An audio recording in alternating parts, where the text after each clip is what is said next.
Bienvenidos a un nuevo video. Este video va a ser corto y breve ya que es una recomendación de otro video de mi canal para que lo sepas. Mira, si quieres aprender a cómo poner música en Discord y que todos lo escuchen en Discord mientras tú pones la música y mientras están hablando, pues mira, en mi canal tengo un video aquí que es recientemente, hace 8 días que lo subí. Míralo ahí, es este de aquí que dice agregar bot de música, porque obligatoriamente para poder poner música en Discord tienes que agregar un bot, ¿ok? Y este bot es totalmente gratuito y lo mejor de todo es que vas a poder poner la música que tú quieras, ya sean músicas nuevas o músicas viejas, puede ser de Bad Bunny, de quien tú creas.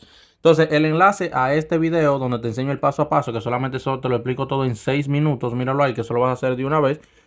Y lo mejor de todo es que te explico cómo instalarlo de una vez en Telegram, de cómo instalarlo en Discord y automáticamente también cómo poner la música. Así que ve a ese video ahora mismo que te voy a dejar el enlace aquí abajo en la descripción para que aprendas cómo hacer esto. Dicho esto, nos vemos en un próximo video, amigos. Chao, chao.